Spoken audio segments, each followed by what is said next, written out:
Hey everybody, Roll the Lions UK, Matt, Ash and Ant. We're just setting up here. I need to hit record on the audio pod and stuff, but hope you've enjoyed your draft weekend. I got 8.5 hours sleep, which is double what I've had in the previous 2, 3 nights combined. So I don't know how you guys are feeling. Feeling a bit more refreshed now it's all said and done? Yeah, but yeah. Oh, I slept like an absolute baby.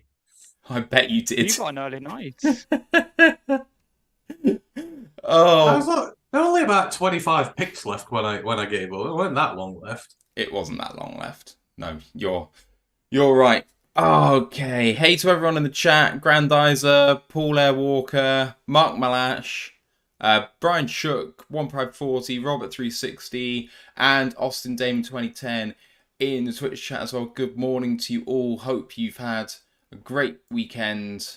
It's been everything that I wanted out of it as a podcast. I mean, we'll get into it for the Lions generally, but just the interviews have all been fantastic.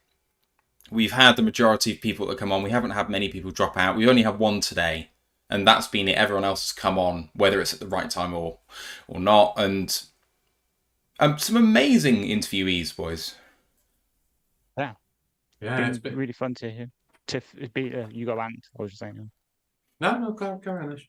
I was gonna say it's been fun to hear from other teams, like their perspective of things. And to be fair, the ones that for the most part they were all positive about our draft class as well. So it's nice to hear that perhaps their outside people aren't being led by the media who are giving us like C pluses and C minuses for the draft class.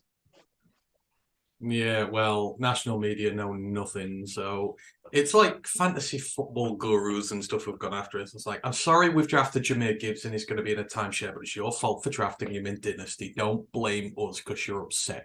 So, I mean, yeah, there were those who would not be named, who we will not name, who I've gone after, and there'll be a few more today that we're going to deal with. But it's just they don't look at this draft properly. They look at positional value, and they're blinded by positional value, and it's all numbers matter. I mean, the draft picks are numbers. At the end of the day, past the first round, they don't really matter, people. And Yeah. they're like, this is that, and Or when you I look at think all it's the more that it matters, but there's also a huge amount of context that you have to take into yeah. account as well. Draft positional value is about 30% of total value. Yeah, exactly. And when you look at it, it's like we've got a running back. Well, great, we need one. One is not good enough. You need multiple ones with different skill sets, and especially with us who need a run game, you need depth. Yeah. We needed an inside linebacker for a long time to help against the run. That's a big problem for us, and we've gone and solved that. And it's Yeah. every pick we've made makes sense for this team. It fills a position of need for us, something that we desperately want. And Okay. that is a good draft. Whereas to some people, they'll just look at the X's and O's and they won't look at anything else. So anyone who's saying it's a rubbish draft is talking out their arse because they're not looking deep enough. All right, we're gonna get this show on the road because we've got Bucs UK. We've got Graham, one of our favourite guests of the weekend, coming on in 15 minutes' time, and then we'll be following that up with Andres, who's also fantastic from the Jets UK podcast. At 1 o'clock UK time, 8 a.m. Eastern time. So, some really good guests coming, which means we've got 15 minutes to talk Lions. So, boys, you ready to go? Yep. I Recording in progress. Welcome to a final special edition of the Royal Lions UK podcast because it's the NFL Draft Day 3 review show. I'm Matthew Turner alongside Ashley Soden and Anthony Fitzpatrick. It's done, boys. We've made it. How you doing? just think all those months and months of effort you put into this, all the shows you do, all the scouting you do, all the reports, all that, and then it's gone like that. It's just like, but it's so worth it. When you get to this point and you're fully prepared, it just goes so well. And I just love how the shows have gone this weekend. Everyone's been great. It's been good fun.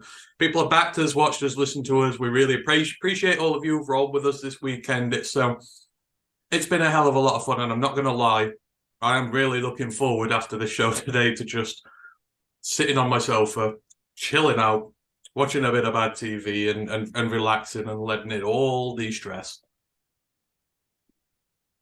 Same. I'm excited. I'm glad to get over the line and sort of look back and see how far we've come and who we've picked up along the way.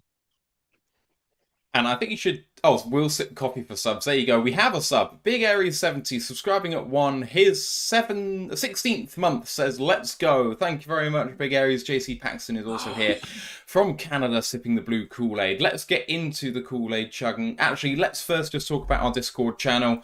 We've just broken 100 people in there, and it's been a fantastic place to be this weekend with some really intelligent chat, and I'll pop the link in the live chat now. Please come and join us there. It's the best community of Lions fans. There's no toxicity in there whatsoever. It's just fun. So come and join us.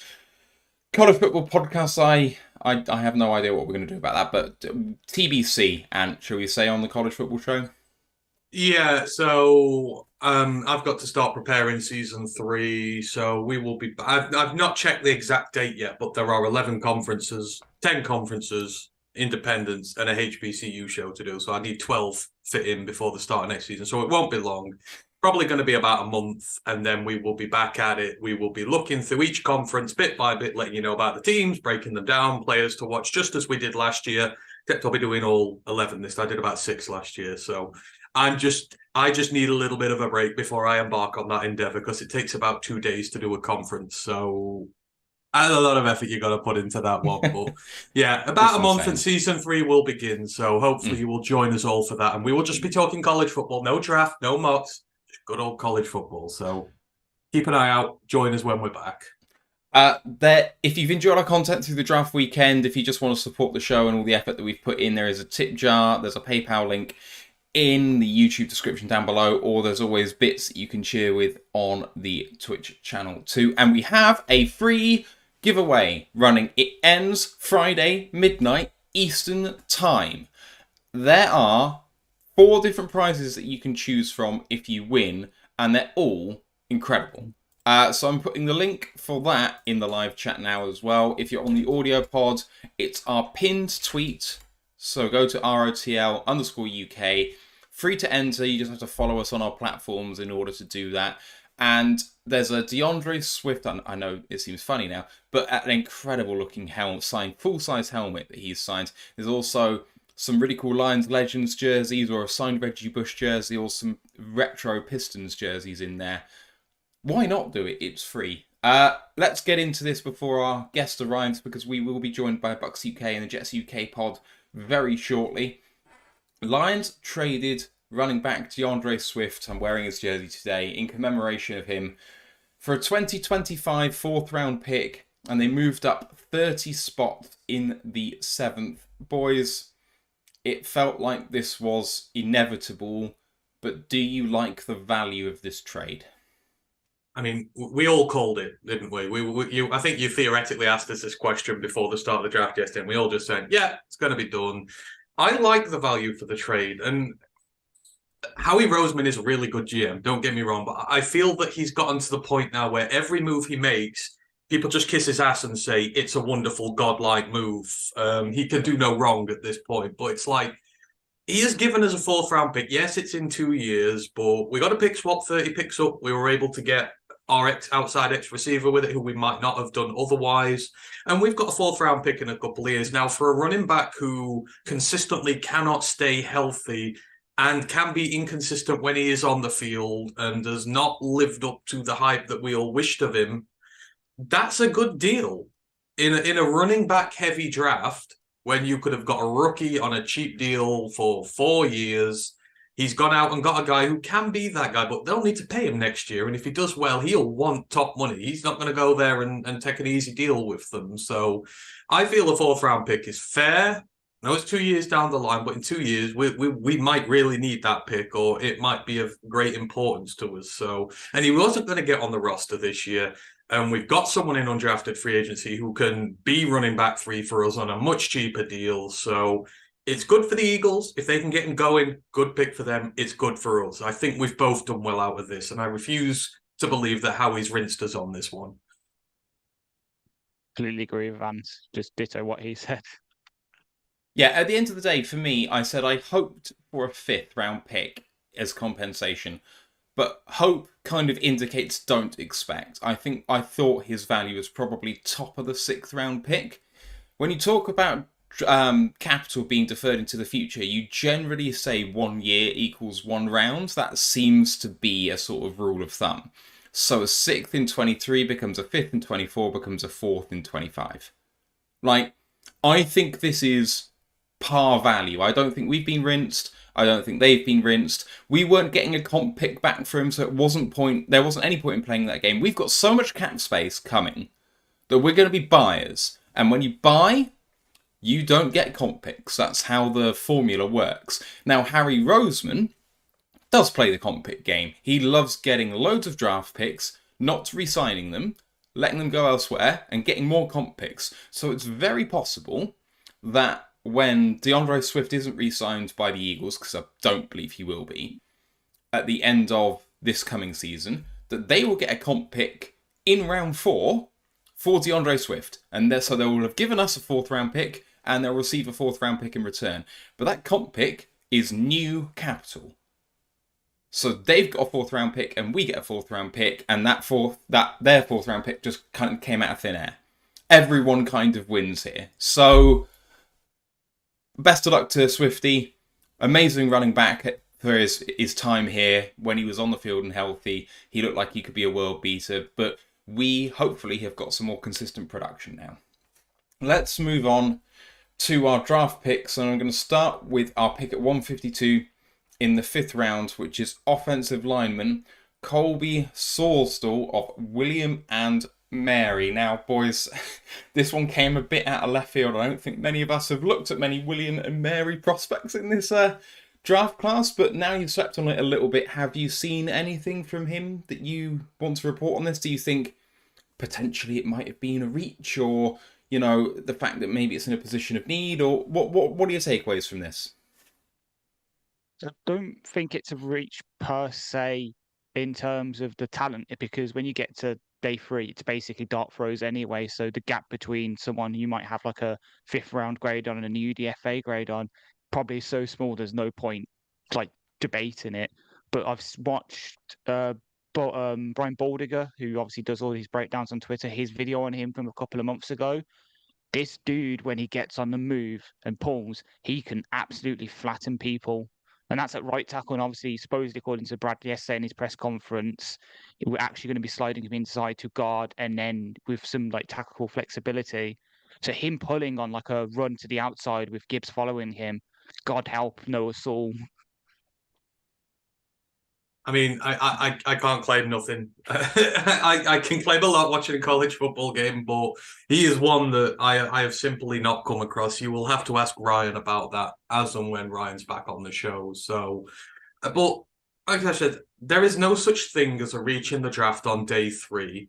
You know, it is kind of shoved down our throats that day 3 is dart picks. It is, you are throwing a dart at a wall at a name and hoping hoping they come good. So there's no such thing as a reach, despite who's on the board or whatever. These are all development guys, and you are hoping you land on them. And, you know, there are a lot of talented, especially offensive line prospects in smaller schools. Like I said, I've done them with the HBCUs this year. There's plenty of guys there. There are guys from North Dakota State, North Dakota, who've been drafted, and they generally play hard, chip on the shoulder, a lot to prove, and, you know, nothing to lose. So you are going to get that mentality that you want first thing from them. And if schematically they fit with what you want to do, because we do a lot, like I said, with the guards pulling across and that we do a lot of that. So if he's part of the system where you can bring him in when you need him to and plug and play him, then fine. And the biggest thing in the world about this is we have one of the best offensive line coaches in the league, bar none. And he has done a terrific job with, you know, draft picks, undrafted guys. You know, I trust Hank Fraley to get the best out of him. And I will assume Hank has had a massive say in this, because they're not just going to give him some rando from William and Mary, plug him in the team and say, look, do something with him. I think this is a Hank Fraley pick, and I trust Hank Fraley. So I have no reason to doubt this whatsoever. Yeah, so from what I've read about him, Ash basically is 100% on it in terms of the evaluation. The only thing that I fear is that what I've read about him in terms of his anchor, it says effectively he's undersized and will need to put on weight in order to try and anchor better because he's unreliable against bull rushes. And then it says in his upside, super athletic, can pull and flatten people in that sort of game that Ash talks about. I worry that him putting on weight affects his athleticism. So, you know, the pro and con may kind of cancel each other out when it's all said and done, but we shall see. Our thanks to Elaine Soden, who has sent us £15 on PayPal. So, thank you very much. That's really lovely. Saying contribution for all the hard work, effort, and long hours during the draft. That's really lovely. We will talk about our second pick in just a moment because we will take Graham on slightly early here. So, Ant, are you ready to go? He's here already, is he? Yeah, that's fine. When you get a sec, you should go on Twitter. I think I've sent the Discord link to someone, but I might not have. So, can you just check I've done it right, please? Yes, I'll have a look. Okay. Bring Graham as and when you're ready. Here we go.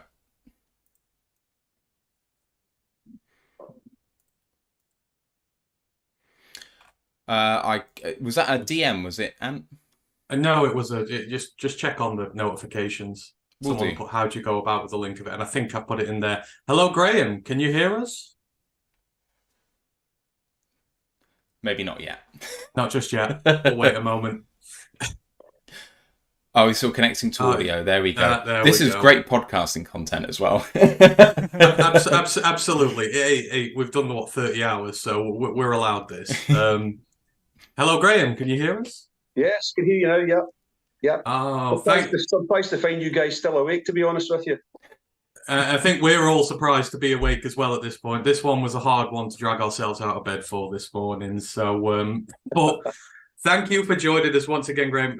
As anyone who has followed this show over the last 3 years, you know that when Graham's on, that means it is day 3 review.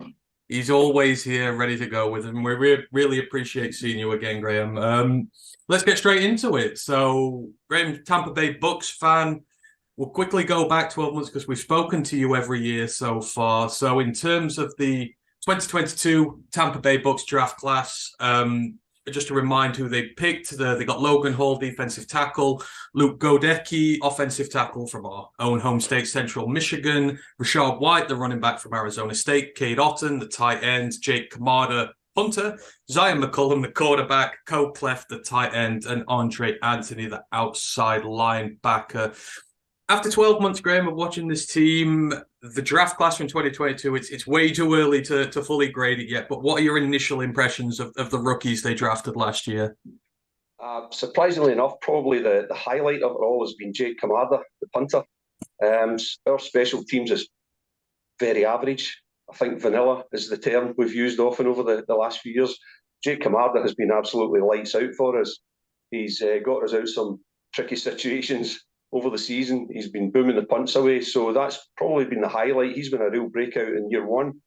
Of the others, I think Rashad White, which you guys spoke about, I think last year, said he was pretty much a steal. I think we got him third round. Rashad White's been great. He's stepped into the fray a little bit more as the season went on, and he took a bit of the load off Leonard Fournette, and Fournette now is obviously gone.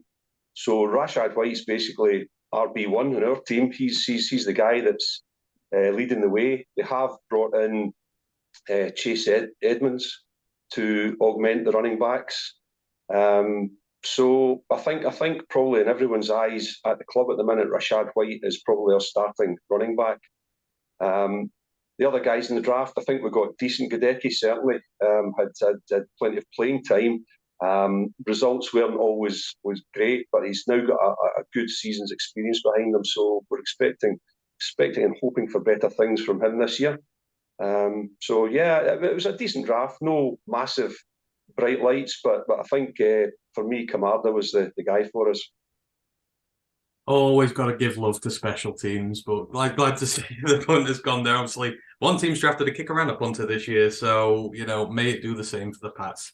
as well Yeah. there. But To be fair, it's a bit of a standing joke in the Bucs UK about special teams because they're so average. And if something happens and if something good happens, it really is highlighted. And that Jake Kamada certainly has been a very positive addition to special teams. So, past the draft into the season itself, it was a season of ups and downs. The NFC South was a bit of a mess last year. Teams sort of beating each other left, right, and centre. All seem to have their own controversies going on. But you end up 8-9, do make the playoffs, but then get bounced by the Cowboys. Unfortunately, what did you make of the Bucs season overall and everything that went on? Yeah, I think when you've got Tom Brady at the helm, you still think anything could happen. And I think we all did believe that as soon as we got to the playoffs, that it would still, things would move ahead and would progress. But I think a season's worth of kind of mediocrity caught up on us, and Dallas, gave us a real lesson in that playoff. I thought we were well off the ball in that game. I think I said last year this time, offensive line was huge for us. I think keep Tom Brady on his feet, we've got a chance, and we just didn't do that last season. We didn't get the running game going, so Brady had to pass constantly. Every week he was throwing like 40 and 50 balls in the air, so consequently there were a few more pickoffs, turnovers, and the like. So I think moving through last season, offensive line was a problem. We've since then lost a couple of guys. Donovan Smith's gone. So that's albeit he's probably the most penalised offensive lineman in our history, but he was still, a big fixture at the left tackle spot. So it's got worse from last year. So when we came to the draft this year, I think most of us were hoping that we'd be able to bolster the offensive line, which they have done to an extent. Yeah, and then sort of after the season, there's been staff changes there as well. So, coordinators, what have you made of everything that's gone on there? Yeah, it's been quite remarkable. I've actually just drawn up a list. Tom Brady, starter. Cam Brate, starter. Leonard Fournette, starter. Shaq Mason, starter. Sean Murphy-Bunting, Ken O'Neill, Donovan Smith, Ryan Suckup. All starters, all gone. So just in the playing staff alone, but yeah, Leftwich is gone as well. A whole load of other coaching staff changes. So it's a big clear out. It's the start of a rebuild because apart from all the players in and out, we've got big salary cap issues. We bought a Super Bowl, and this is when we start paying for it, to be quite honest. We're picking up a lot of restructured contracts, dead money this year, next year. So, so be it. We'll probably, if you asked every Buccaneer fan now, would you take what we've got coming in the next 2 years for that glorious season?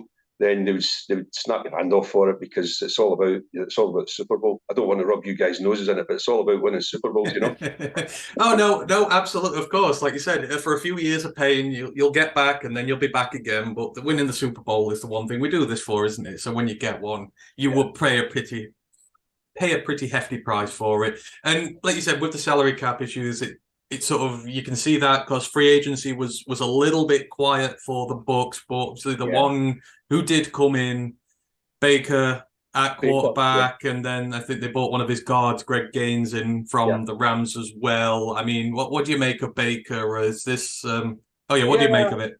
I think that's probably under the circumstances with salary cap, and Brady went, and not just Brady, but his backup. Blaine Gabbert left as well during close season. So we're down to a guy who has never suited up in Kyle Trask. He's never thrown a ball for the Buccaneers, so he's been touted as the starter. So now Baker Mayfield comes in. So we've got a bit of a competition going now for the quarterback position, I guess. Hopes are still high for Kyle Trask. It's just that we haven't seen enough of him to judge him. But again, if you bring either him or Baker Mayfield into a team that's not got a decent offensive line, they're going to spend most of the time lying in their back looking at the Florida sunshine, and that's not going to win us games. Yeah, absolutely. So you think it's a genuine competition between Mayfield and Trask? Because obviously we've not seen him, so we don't know what's gone on with him. Yeah, he's played pre-season games. Obviously, he's got a bit of time in there, and he's looked okay, But I think you can't really tell until you see him in a proper game and you see, full speed. Things going on around about him, see how he reacts to everything. At least the one thing I would say is he's had a couple of years working with the best in the game with Tom Brady and Blaine Gabbert, albeit he's never been really a starter for long in the league. He's a very, very experienced guy. So Trask is certainly, I'm hoping he's learned a lot from these guys. And Mayfield comes in with a reputation. He made a good kind of, he's had some good spells, certainly with both teams he's played for recently, but a bit of a, it's a bit of a hit or miss. But yeah, I mean, our in list in the free agency is about half the size of the out list, and there's only really maybe 2 starters that you're going to get out of the in list. It's a little bit more for depth, I think, than anything else. But we have at least replaced the kicker. We've got Chase McLaughlin in at kicker. Greg Gaines, you spoke about Chase Edmonds at running back, and Ryan Neal's come in recently at a safety. So potentially a few starters in there, but we're certainly on the minus side of the free agency, I'm afraid. So we were relying on the motto was get faster and get younger in this draft. So that's what they've tried to do. Exactly, and like you said, with the salary cap and everything, getting rookies is the best way to fix that. Get them in there, get them on the rookie deals, get them starting. Yeah. Well, it's to be honest. I mean, if you'd asked 10 Buccaneer fans which position they wanted drafted first, you probably have got 10 different answers because we've got so many needs. There's holes right through the team, bar wide receiver, I would think, and even at that, we've not got a lot of depth there now. We've still got the 2-star guys there, and maybe Russell Gage's backup. The third string, but there's not a lot of depth behind that. No. So really, you could have taken your pick. But I think they've done probably as good as they could. So it's a very interesting trade. Like you said, the trenches need a redoing, and looking at this, there are some pod favourites here who if you want endorsements on any of these guys, I'll open it out in a minute. But they've gone. So Elijah Cansey was the first pick in the first round defensive lineman. He was Ash's favourite player in the draft. Full stop, near enough. Then you go Cody Mauch, the mauling guard from North Dakota State and the best head of ginger hair in the world. Then we've got second best. Ryan Jensen has the best, and he's now going to be next to Ryan Jensen in the trenches. So we'll have 2 of them, and not a single front tooth between them either. So is that a draft strategy? We've got to look for the hair and we've got to look for the number of teeth on the offense. Right, well, remember that for next year. But then a pair of linebackers afterwards, Yaya Diaby, the outside linebacker, Savachier Dennis, the inside linebacker, both guys who love to get after the quarterback, explosive in the backfield. Then we've got Payne Durham, good blocking tight end, Josh Hayes, the DB from Kansas State, Trey Palmer, wide receiver out of Nebraska, and then finishing off with an in-state one for us, Jose Ramirez, the outside linebacker. It seems like they've really tried to go into those trenches and really get explosive and younger in terms of getting after the quarterback. Yeah, I mean, take those first 3 defensive guys. 3 of the first 4 picks are defensive guys, and I was looking at the figures. I mean, Elijah Cansey, 14.5 sacks, 27.5 tackles for a loss last season. Diaby, best name in the draft, Yaya Diaby, 9 sacks and 14.5 tackles for a loss. Dennis, 7 sacks and 12 tackles for a loss. These guys are going to be in the backfield all season, which is exactly what we need. It's just what we've been missing for the last couple of seasons.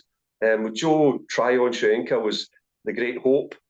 He's kind of flattered to deceive a little bit, and I think he's going to have a bit of a breakout year this year, going into his 3rd season, because I'm hoping that these guys are really going to be pushing him hard for playing time right from the start. Yeah, and even when you get to the end, like Jose Ramirez has had insane numbers and production for Michigan.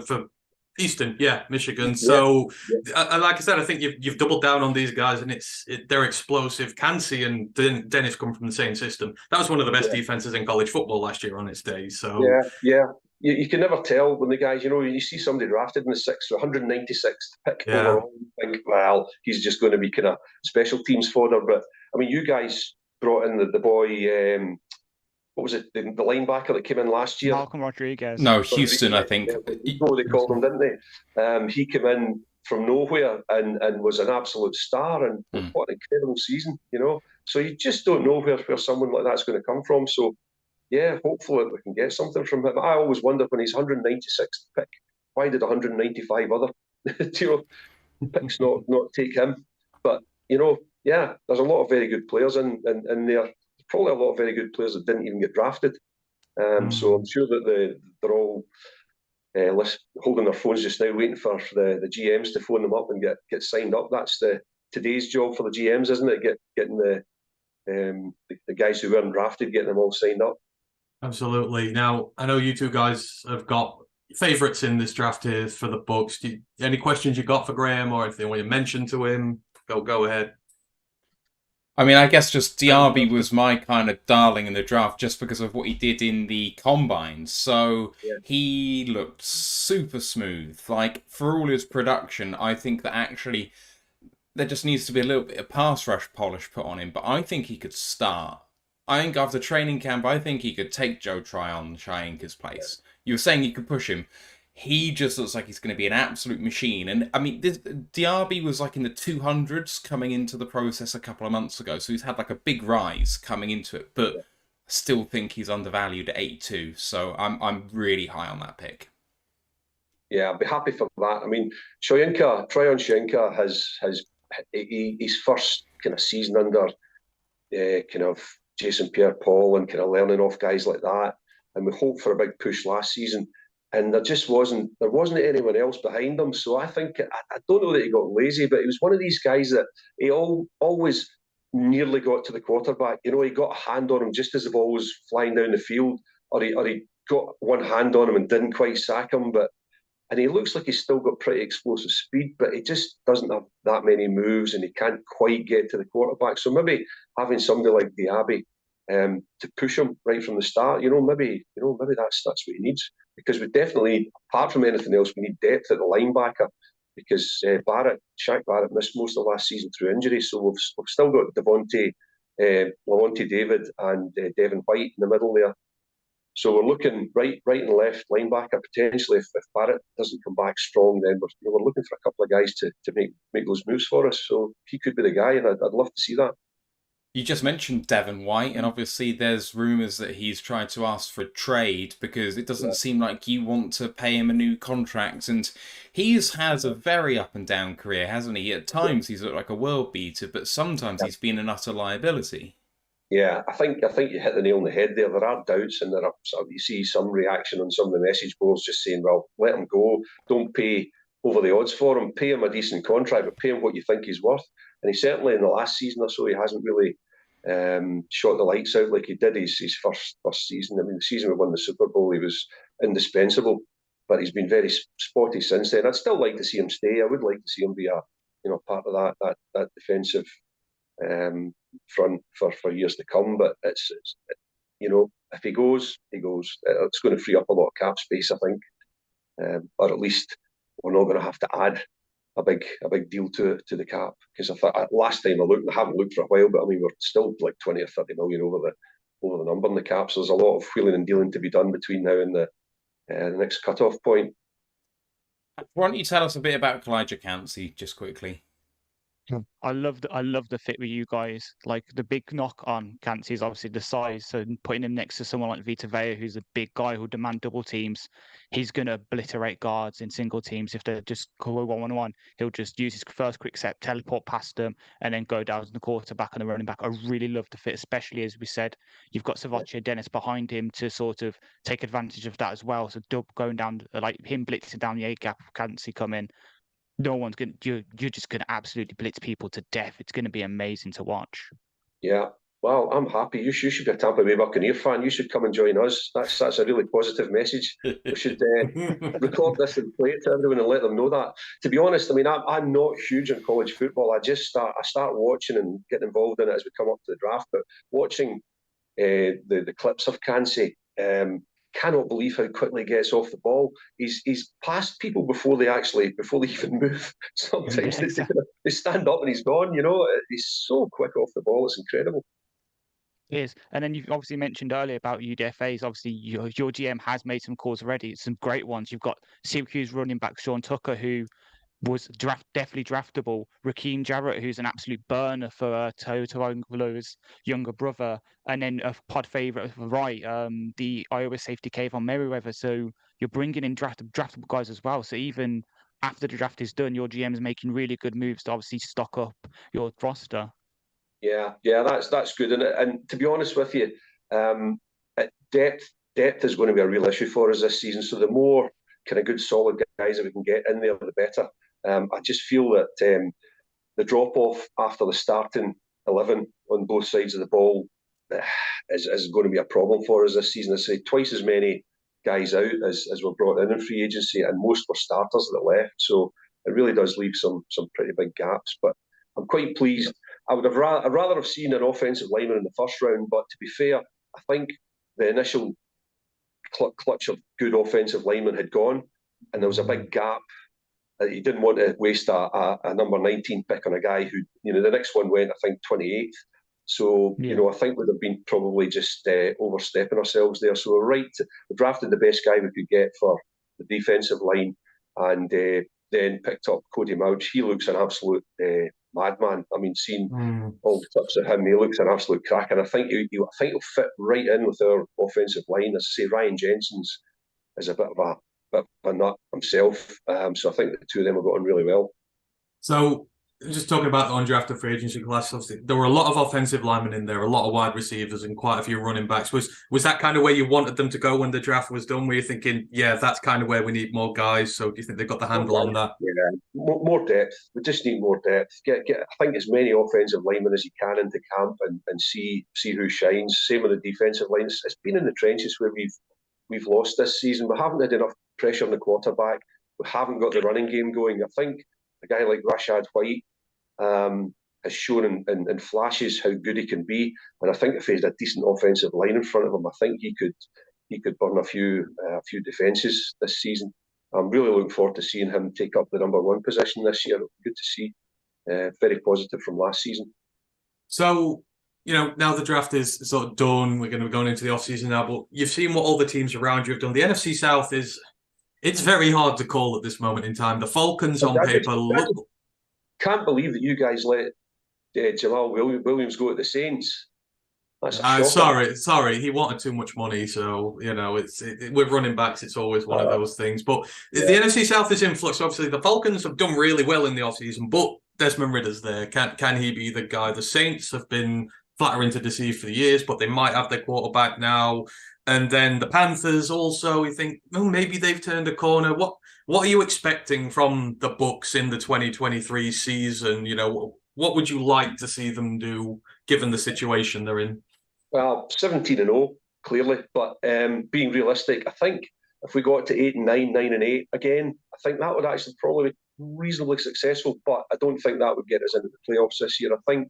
I'm thinking that, either Atlanta or the Saints maybe put a push together. I think the Saints are always been our bogey team over the last few years, and I think they could come again this year. I think if we get close to 500 or at 500 this season, it's probably going to be a relatively successful season. I see this as at least a 2-year rebuild. So if we get some of these positions in place for the following season, we get the guys, Kansey and Diaby fitting into the team, getting some pass rush going, creating some turnovers, get some good offensive line play, get some running game going, because the running game was just awful last season. So if we can get these things turned around a little bit this season, set us up for the following year, I think if we're having this conversation again next year, I'm hoping you'll find me much more positive. I think we're looking probably better for the season after this, but hopeful of 500, I would say.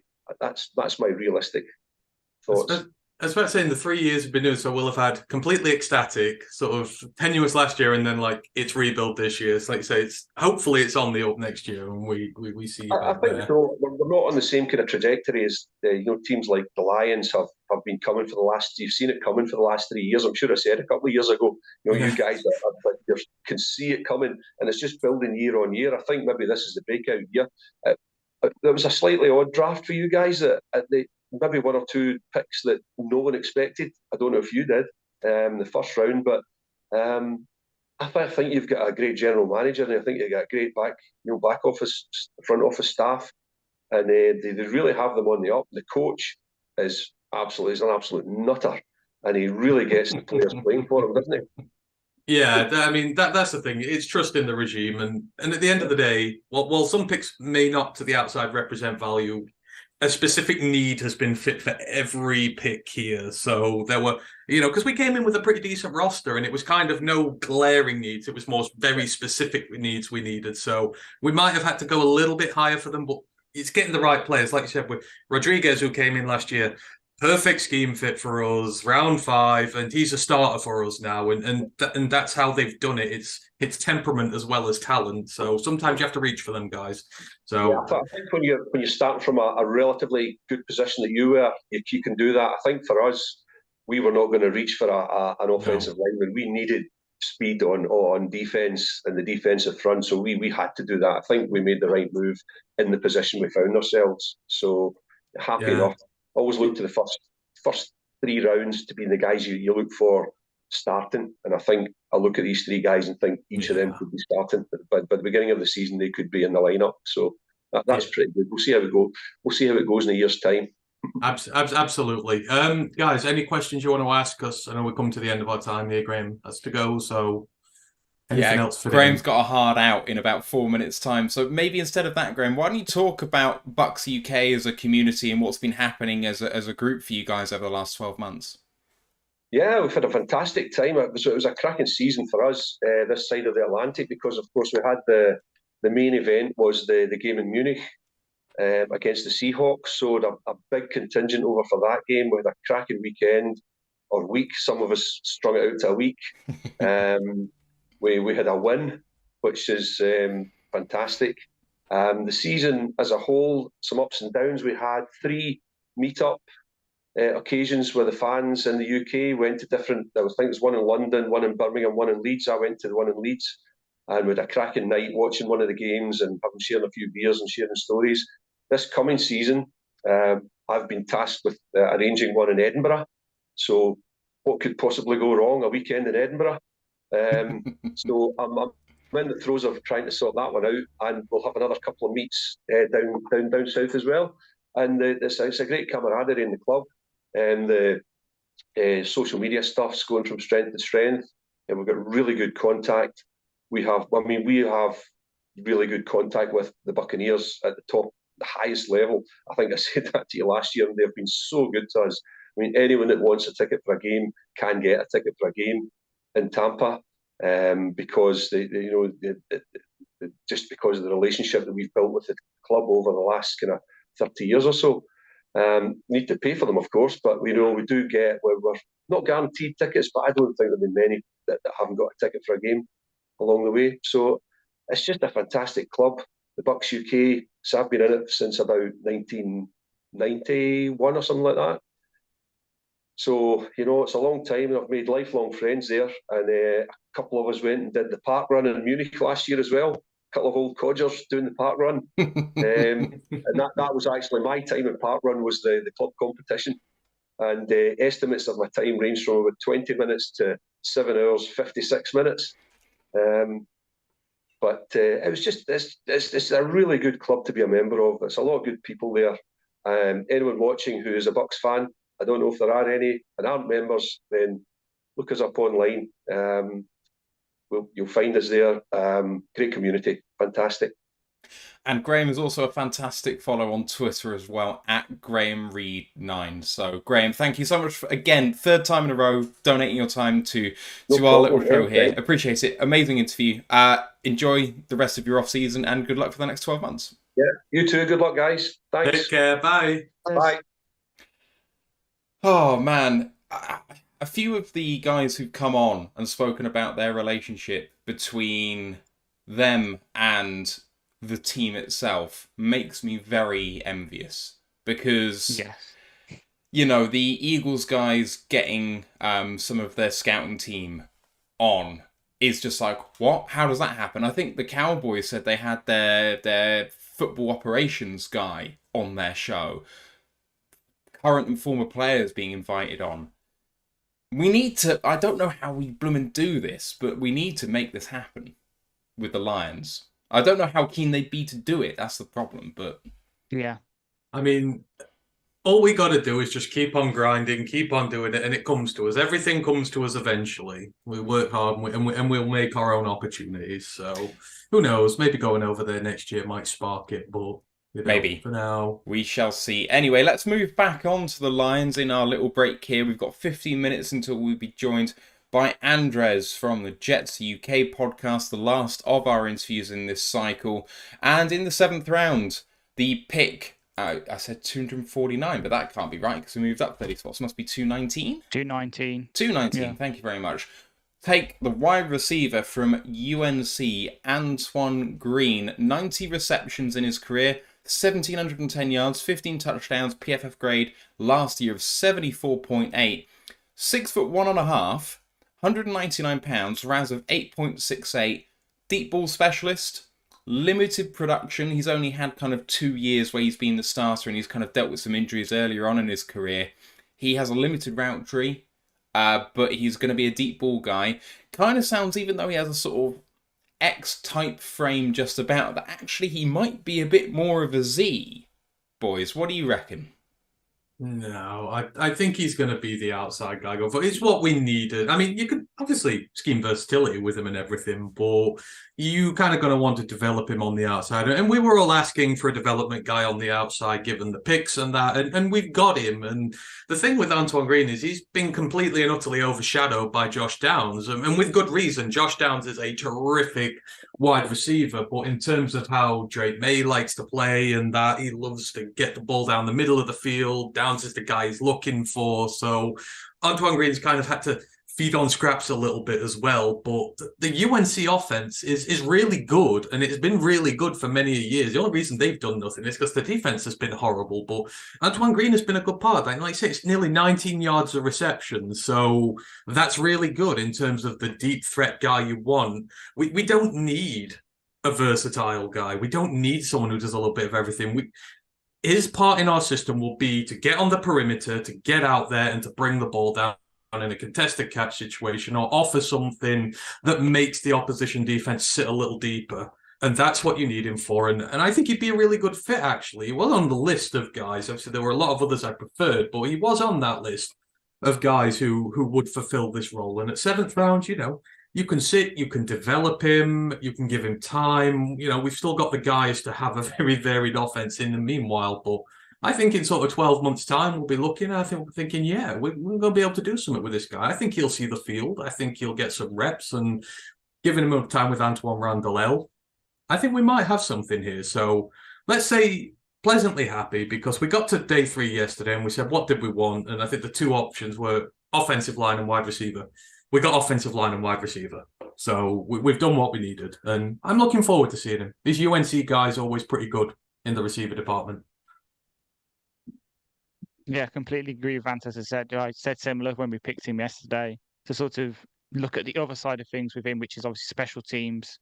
The guy supposedly has done kick return, punt returns, being a blocker on those teams as well. So that's probably how he's going to make his living with us initially, while he develops that route running, while he develops skills to eventually come into the starting lineup. But 219, usually that's someone that you think, oh yeah, he might not make the roster. He has a really, really good chance to be on the 53 come September. So for the 7th round, Brad Holmes pulls it off again.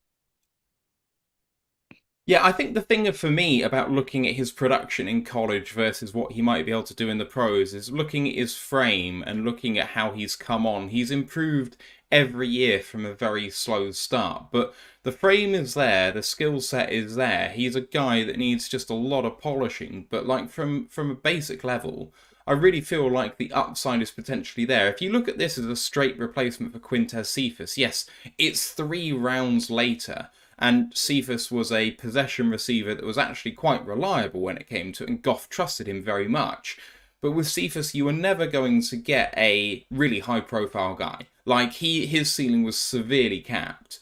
Whereas for Antoine Green, I mean, if he works out, he could be an extremely productive receiver. I maybe don't see a wide receiver 1 in him, but certainly a higher level wide receiver 2 could be well within his ceiling if he hits big time. Whereas Cephus, I think his ceiling was going to always be a sort of mid-tier wide receiver 3, or maybe even a high level wide receiver 4. That was kind of going to be his role as an NFL player. So in terms of looking at what we could be now on offense, I think this is an upgrade over Cephus. And as Ash says, with the special teams upside, this is someone who has probably a very good shot to make the roster. His competition will come from the UDFA class. Yeah, and like I said, I wouldn't worry too much about production or anything like that. There are a lot of mouths to feed at UNC. I mean, Georgetown's got more than double the targets of him. He was the next nearest guy. Georgetown's got nearly 100 targets. Anton Green only got 43. And then you've got 3 other receivers there who broke over 300 yards. You've got guys in the backfield who they like to use their running backs as passers and as passing options. So a lot of mouths to feed. And so that for that reason, I wouldn't really worry about production in that general. You can see what he can do. You can see what his game is. And like I said, just takes refinement to get there with him. Also, in passing, going to mention the UDFA class. Our episode 8 days from now, the 8th of May, will cover the UDFAs in more detail, but so far the Lions have taken quarterback Adrian Martinez from Kansas State, running back Mohamed Ibrahim from Minnesota, wide receivers Chase Koss from Oregon and Katon Thompson from Virginia, offensive tackles Connor Galvin from Baylor and Ryan Swoboda from UCF, the offensive lineman Brad Cecil from USF, and then on the defensive tackles Corey Durden from NC State and Chris Smith from Notre Dame. The edge Zach Morton from Akron. Linebackers Isaac Darkangelo from Illinois and Trevor Nowaski from Saginaw State.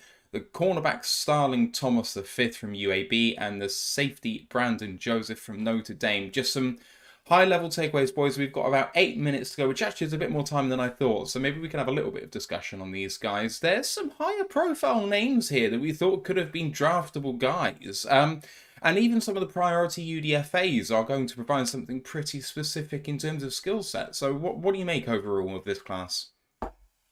I love Mo. I love Mo. Me and Ryan have had a big obsession with him on the college prop for a while. The injury happened not long after we started doing it 2 years ago, and he was ruled out for the year, and people thought that was him done. He was on potential course to be a first-round pick before his injury, and I'm not making hyperbole there because he has had 1,000-yard season after 1,000-yard season. He's had 4,000-yard seasons at the collegiate level, and he had his injury last year. He came back this year, and it was like he'd not missed a beat. People were worried, has it done for him? There was a lot of worry that his college career could be over. I mean, the man came back and had, nearly 1,100 yards after contact. He is a tank.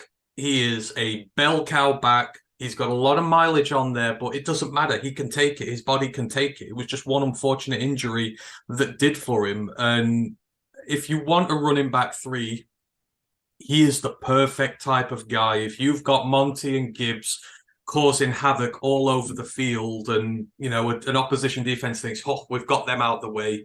You're lining up against Mo Ibrahim. You're tired. You're exhausted. You're running out of energy. And he's just going to come in and truck you. It's a perfect running back 3 option for us, or a rotational guy. So they're not going to discount Hulu and what that. But I love it. He should not have been an undrafted free agent. It was his age. He is a little older. It was the injury, and it was the depth of this class as to why he is there. So I adore this pick, and I think he will make the roster. To sort of go to the other side with another guy who had first-round buzz, but obviously has fallen to us, Brandon Joseph, the safety at Notre Dame. At Northwestern, this guy was immense. Like, I remember this time last year when we were looking at me and that we're looking at the draft class, we're like, if he declares, he'll be an option for us. We'd really liked him. Obviously, then decided to stay in college, transfer to Notre Dame to try and play on the bigger stage. Didn't come for it. Like, obviously, the highlight inverted commas moment from this year was snapping Jackson Smith and Jigba in half and basically ruling him out for the season. So this guy can hit hard, play 2 shell safety really well, play 3 safety, strong safety in the box, all that. Tackling might need a bit of work, supposedly, according to Lance Zierlein. That's the reason he's fallen, is because he has around 15% missed tackle rate in college, which isn't too great, but we have faith. Like, look what Duke and that did with Kirby Joseph last year. So I have faith that this guy, if he sticks around on the roster, makes his spot, he could be a really good depth option for us in the back end. And for myself, I mean, there's a couple of guys I really quite like. The first one is Adrian Martinez from Kansas State. I remember watching him a couple of times, and the guy's clearly severely limited as a passer. But we've been crying out for a super athletic quarterback to be a practice squad guy to help us train the defense in how to deal with these guys. And, Martinez can hang along with Hendon Hooker in terms of being that super athletic quarterback. So I think that's really going to help the scout team prepare our defense to face some of these higher profile guys, but also Chase Cotter from Oregon, just in terms of taking swings at potential guys who could really be quite good but weren't draftable. I don't think Chase Cotter was draftable, but I think he's 6'3" and is super athletic. Like, let's go. We need a wide receiver like that. It seems to be a theme that, Brad Holmes has always kind of gone for high RAS guys on average. And to me, it looks like the majority of these UDFA class are all high RAS picks. Makes sense, though, doesn't it? At least with UDFAs, because obviously at this point it's athleticism. You're just betting on that and seeing if you can hit the upside with them. So, like, I completely understand that. So obviously we do have a bit of an obsession with Raz, considering it comes from a Lions guy, but it's permutating everywhere now. Like, there's all the different. There's some teams that actually suppose used Raz scores when they discuss the players they draft. That's how far it's got. So we're perhaps just ahead of the curve a bit, and now other teams are catching up. Yeah, no, I agree. So the athletes might be the ones who would have more of an opportunity of making it in that degree, especially special teams bits like that. So it's going to be interesting to see. Out of this class, I don't think as many might make the roster as had previous years. I'm not sure. I mean, for me, I would can off Sudfeld now, give Hooker number 2, and I would let Martinez be number 3 because it gives me something, like you said, with scout teams, etc. You could use as running back 3, and hell, why are we drafting Hooker that high if we're going to sit him as a QB3? It makes no sense. So I'd bin off Sudfeld now and put him in. I think Mo will make the roster. I do. But outside of that, maybe there might be a few guys in there. I'm not sure. I think most will end up on the practice squad, and I say that even though there's an NC State guy in there, he's not gonna make the roster. He's not giving me Demetrius Taylor vibes, and he has a lot of work to do. So I think we should temper our expectations for this group, but there are certainly a couple there who could well, depending on if Brandon Joseph does. I mean, do I prefer him to Brady Breeze? Maybe I do. Maybe I'd see him slotting in there. So I guess it could be 2 or 3. We've got Andres coming in now from the Jets UK podcast. So we'll just take a short break here from Lions, and we'll wheel back again in just a moment. Andres, are you there? I am here. Just give me some. I'm just trying to get the camera working. Give me one. All right.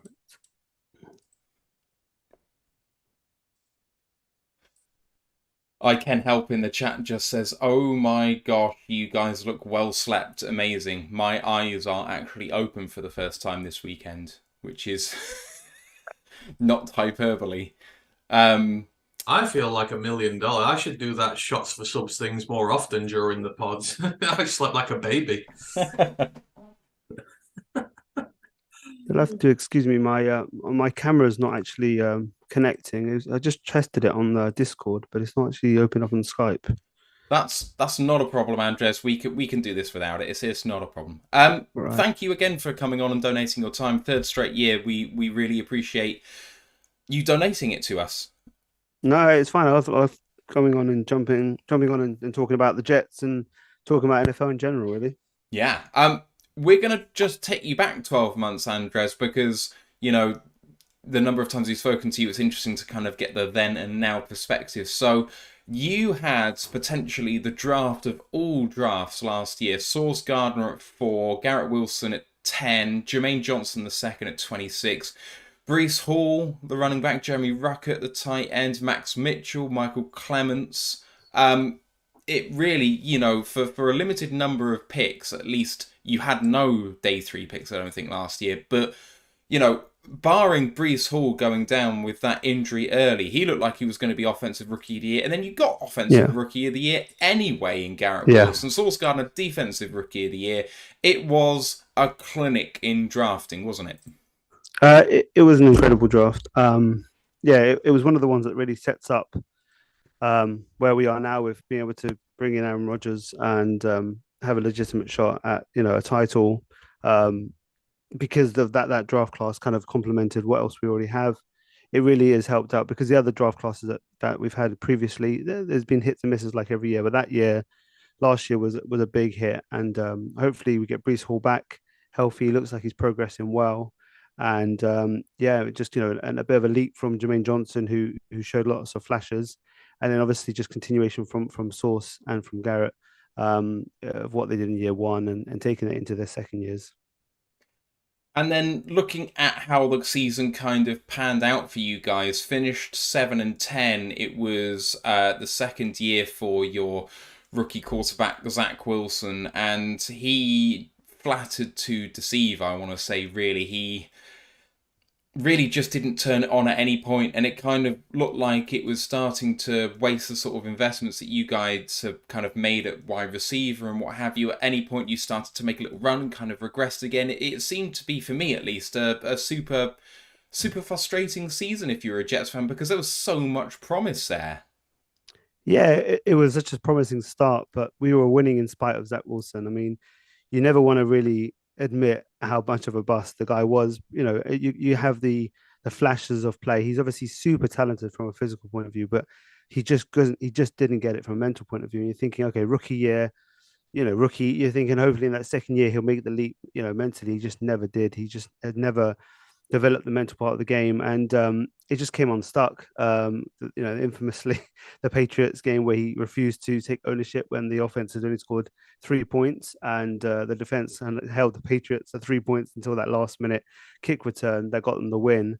And that was kind of the end of the Jets fans kind of accepting this from Zach Wilson, and also the teammates as well.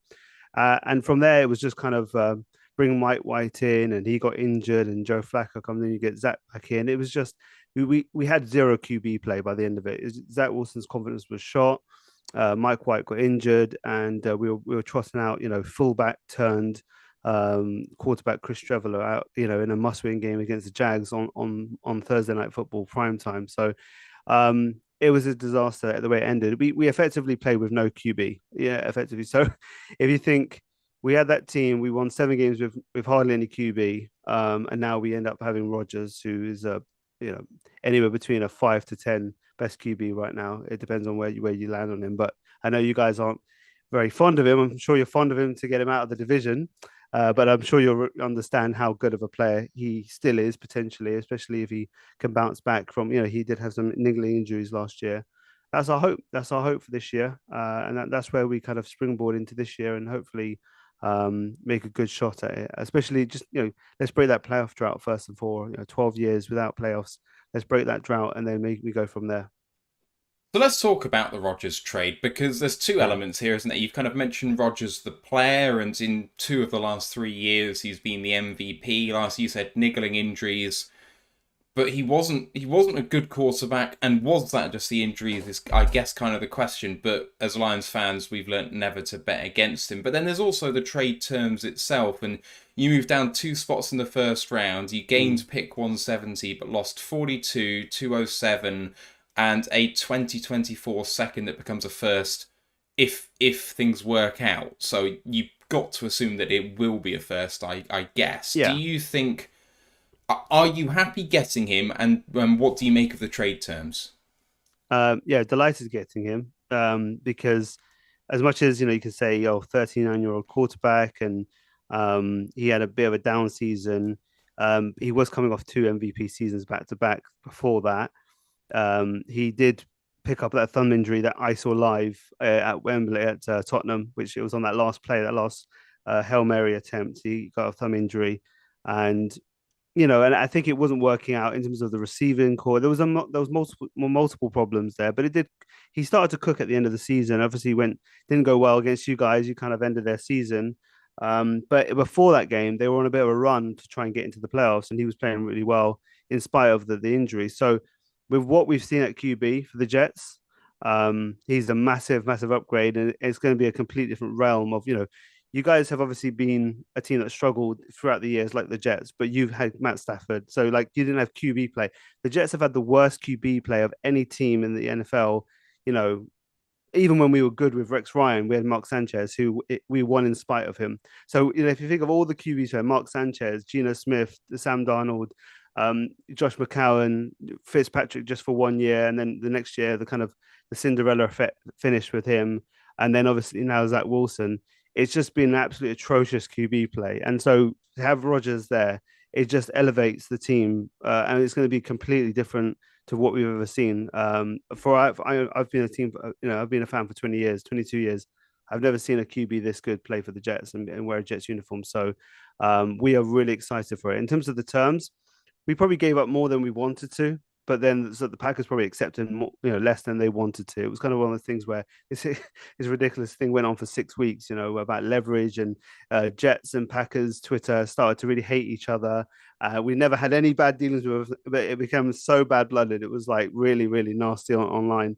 But I think it was good. I think it was good halfway point. And we had to give up more than we wanted, but we got the deal across the line. He's now invested. He's already interacting with teammates. He's doing more in terms of interacting with teammates and being at the facility than he did with the Packers for the last kind of 8 to 10 years. So he's already showing. I think maybe that's what they requested him to kind of really get in. If we're going to try and push for a title, you're going to have to get in and get to know these teammates and bed in quickly, and he's done so. So yeah, happy with him, and okay with the kind of the trade package. I think the trade down from 13 to 15 cost us maybe that tackle. Because then the Steelers jumped up ahead of us and got him at the pick before us. But other than that, I think it's worth the value. And let's just have a look at kind of what they've done to surround him with talent in this offseason. And we'll start with the free agency period that you had. I mean, even before the trade terms were confirmed, and part of me was a little bit convinced that you weren't actually going to execute the trade in the end because of how long it was taking. You'd be like, oh, screw this, we'll just go to the draft. But one of the first things he did was go out and get Alan Lazard, 4 years, $44 million, which is a heck of a lot of money for Alan Lazard. Productive receiver with Aaron Rodgers for sure. I think the chemistry is going to work very well there, but it's a heck of a lot of money. Also, Wes Schweitzer, I can't say his name. Wes Schweitzer, the guard. Schweitzer, yeah. That's 2 years, $5 million. Mecole Hardman's going to provide a speedster for you. 1 year, 1 years? God, my grammar. 1 year, $4.5 million. Thomas Morstead, the punter, as well, coming in. Greg Zuerlein, Greg the Leg is still there, and Solomon Thomas, you've re-signed. Lost a few guys in there, but no one really to shout about, particularly Sheldon Rankins, maybe. He's the most guy. high-profile ones. Sheldon Rankins is the guy we're missing next to Quinnen, and we didn't replace him in all this time. So we haven't really lost too many people from last year that we actually are crying about. A few people left, but nothing to scream about. And the additions, as you mentioned, it's Lazard, and we did trade for Chuck Clark, the safety from the Ravens. He's pretty good. And then we brought in those guys, as you said. So it's been a quiet off season because it's just been really just all been about Rodgers, the Rodgers trade. I think there's a few people that are lingering out there whom we may sign in the coming days now that we're past the draft. So a few more names could be added. We probably just want to see how the draft worked out, and then we know which veterans to go after. So it's kind of the Lazard one. Yeah, it's a bit it's a bit more than you would expect, but I think it's part of the Rodgers deal, I guess, in a way. But also, he's a good player. It's the going money. For a player of that level, it sounds a lot, but if you think of people like what Christian Kirk got last year, it's just that's where the market is kind of at that level. And I think the terms are not too bad. Kind of in terms of guaranteed money, I think we can get out of it after a few years anyway. So, but yeah, he's a solid player. He'll be joining Corey Davis. Obviously, Garrett Wilson is our true number one. He's our, elite number one. So when I think he fits in as a kind of 2-3 with Corey Davis as the other 2-3. Mecole Hardman's your 4, and then we've got Denzel Mims as your 5. So it's a pretty decent slot. I mean, I think we could bring in a few more people, maybe another veteran on the market just to fill out the room. So we're pretty good. Running back, we're pretty good. Tight end, pretty good. So yeah, I think we've got enough weapons. When you add someone like Rodgers, I think he's got enough to cook with. So I don't think that's going to be a problem necessarily. No, I absolutely agree. I think a lot of people would absolutely kill for having 5 wide receivers of that quality. And looking at the draft, It's an interesting one. I think Mhm. it's going to be difficult to live up to 2022's class. But Will McDonald, the edge at 15 from Iowa State, the center Joe Tippmann, or yes, I could call him interior offensive lineman because there's rumors you might be kicking him out to guard. He went at 43. Yeah. Tackle Carter Warren from Pitt at 120, and also from Pitt, and a darling of our podcast, running back Israel Abanikanda from Pittsburgh 143. Also rounding it out with Zaire Banks from Western Michigan, Jarek Bernard Converse, cornerback LSU, and another darling, Zach Kuntz from Old Dominion, the tight end. What do you make of the draft class for 2023? Yeah, obviously, as you said, it was never going to live up to last year. But when are you going to pick 4 times in the top? What was it 36 picks? You're gonna have a great draft class coming out of the draft. Obviously, they all panned out pretty well, especially the first two and Brees Hall. So it's always going to look good when you have that when you've got those many star players coming out of the draft. This year obviously is going to be different. We had that one pick in the first, one pick in the second, and it's obviously not in the top 10. So yeah, with Will McDonald, we were surprised. I think the Jets overall, the Jets fans, Jets Twitter has kind of been a little bit not as focused on the draft this year, as you can imagine, with the Rodgers situation only landing a few days before the draft. Also, not picking in the top 10 is also going to maybe just paired with that. So when the Will McDonald pick came through, everyone was shocked because you're thinking, okay, we've missed out on the tackles, but you're thinking, who's the next name up? There's not a lot of research going into a lot of these names. So when he came up, it was a bit of a surprise for people. But the more we looked into it, he's actually a perfect fit for Salah's scheme. He had 2 double-digit seasons before last season. The last year, Iowa State wanted to push him in interior, and he's light. He's only 139, 239. So he's playing inside at 239. He's not going to get the production, but he did it to kind of help out the team. Sacrifices production. If he gets another double-digit sack season, he's a top 10 or top 15 lock. So he is a guy who is he's going to be kicked out to wide 9, rushing in off the edge. I think he's a really good scheme fit, and he's a good character fit for what Joe Douglas likes in guys. He's an Iowa State guy, so it fits that mold. So one of those things that I think in this draft, as you guys see with your picks as well, just go get your guys. There isn't the talent. There's a few elite. There was like 5 or 6 elite players, and then after that, it was like pick what you want because it just was that kind of draft, and I think that also helped us. It denied us a chance to trade down from 15 once we got jumped for the tackle Broderick Jones because there was anyone else wanted to come up for. So you need 2 to tango on the trade. So we just had to stick and pick and get the guy that we like the most. And I think we're very excited about WMD is our nickname. Will McDonald, weapon of mass destruction. So that's what we're hoping. We're already putting him that he's going to be a terror off the edge. Joe Tippmann, a really good center.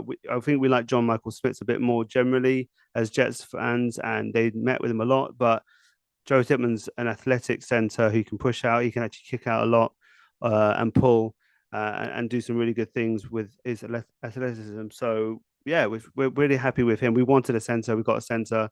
No complaining there. And Carter Warren and Izzy, the running back, we are pretty happy with that. Tackle depth, really happy with that, and a lightning quick guy to pair with the thunder that Brees has. That's what we want. Michael Carter's position, we don't know. Maybe that's a little bit under threat with it, depending on how Izzy does. But no, really happy with the draft. Generally, it's not going to be star-studded, but I think they filled in the holes. And at the end of the draft, they ended up picking guys with really good traits. So it was all traits guys, and that's really good because a lot of these guys are going to bust anyway. But if you pick on traits and you hit, you can have a really good player. It's not like Zach Kuntz or the cornerback as well. Converse, like these guys are really good athletes, and you kind of say, okay, let's bet on some traits and at the end of the draft. So no, overall, pretty happy. Not as excited naturally, but pretty happy. And now we look forward to these guys coming in and joining a team that is hopefully there for a bit of a jump this season. I mean, I totally buy the Will McDonald argument. Some people are saying the nickname is absolutely excellent. I'm with you. For 4 deep at least now on the edge, because John Franklin Myers and Carl Lawson nominally starters now with JJ2 and WMD behind them. So that's going to be uber productive, I think. And you have a look at the Jets roster, and there doesn't really seem to be many obvious holes, but you guys are in such a competitive division. What do you think's going to happen next year? Where do you project it out to? What are your expectations? The expectations are that we win the division at this point. I mean, you don't go in for Rodgers, and you don't go in for this. We beat the Bills with Zach Wilson at QB last year, so we almost beat them again at their place with Mike White if his ribs didn't explode during the game. So so we know they're a good team. We're not taking them lightly, but we know we can beat them with what we have in defense. We can defend their two kind of wideouts with our two excellent cornerbacks. And I think we're in a pretty good position to challenge them now with the offensive uptick that we hope to get with Rodgers in there. We are pushing for the division, no doubt. And if we don't, I think it's playoffs for sure. And we really hope for that division win as well. You just got to go for it at this point. Sky's the limit. I mean, if Rodgers does elevate you, then who knows what you can do in the AFC playoff picture generally. Boys, going to open it up to you guys now to have some questions for Andres about the Jets, maybe the draft, maybe the future of the team, whatever you like. Don't all jump at it at once. I'm muted. That's why. Yes. I didn't actually realise I was muted. Apologies. No, not so question, more than comment. I think outside of the bias of I've been a Lions fan, outside of Jahmyr Gibbs and David Montgomery, there is no running back pairing. I'm looking forward to seeing more this year than Breece Hall and Israel Abanikanda. Honestly, that is going to be fire. I was so jealous when you got that pick, but as soon as Jahmyr Gibbs went, that was the dream over. But I think you've got yourself a hell of a 1-2 punch there, and it could be one of the better ones in football. Yeah, we're really looking forward to it. And if we're going to get Elijah Vera-Tucker back, and the idea that you said, Matthew, about Tippmann maybe moving out to guard, because we've got a decent center. We've re-signed McGovern, who we've had for 4 years, and he's a decent guy. He's kind of mid-range center. He's solid. You kick Tippmann out to guard, kick AVT out to tackle. He can do that if you need tackle help. The thing is that if we get Mekhi Becton back, and he's looking absolutely incredible right now, he's a new dad, a new man, different. He's just a different character online. He's always been very online, but he's just like a kind of changed his persona online completely, and he's looking fantastic. They're raving about him. So if he can come back, and you've got him and AVT on at right guard, and Mekhi Becton at left guard, at left tackle, so right tackle on that side, they're absolutely going to feast with those running backs and that line. And on the other line, if Dwayne Brown can hold up, and you got a bounce back season from Laken Tomlinson, who you have familiarity over him, and he has struggled. He showed his Lions form a bit more last year, but hopefully, if he can get back to something a bit more close to where he was at San Fran, then it could be a really productive season and now with Rodgers, you can't stack the box with Zach Wilson. No one absolutely had no worries about what Zach Wilson was going to do. So they're like completely set the box, and we still, were pretty productive in the running game. Now with Rodgers, threatening, they're not going to be able to do that. The line's good, the running backs are good. This is where the points come from. This is where do you stop the Jets offense? It's really pick a poison at this point, and that's the hope now with someone who actually can run the offense in not just an efficient way, but in a very, very productive way. Any questions, Ash? Obviously, there's one player that I really want to hear you talk about a bit more, and that is because I'm a Florida State fan, so I want to hear what you after 1 year of JJ2, where do you think his limit is for you guys? I'm expecting a big jump from JJ. He in his rookie year, I think he had some injury niggles that kind of hampered his production a bit. But whenever he was on the field, he was so solid against the run as he is, which is just gives you a really high floor. And then his pass rush, I think he obviously, he's still going to be working on that, and we expect that to take a jump. He's a great character guy, and he's got such great athletic profile that we want that big jump. And we can see with the other guys around, with Moore McDonald now threatening, with Carl Lawson, if Carl Lawson could come back, 2 years removed from the Achilles injury now, because he played on the Achilles he also had a kind of a off seasons kind of touch up surgery actually also, and still played the whole season.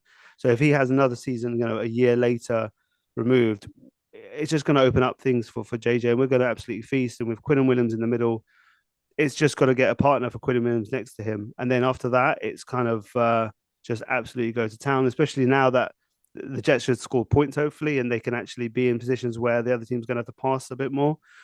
Because we've, with the offense being so low, we always got into low scoring games. So teams was always able to run the ball at times.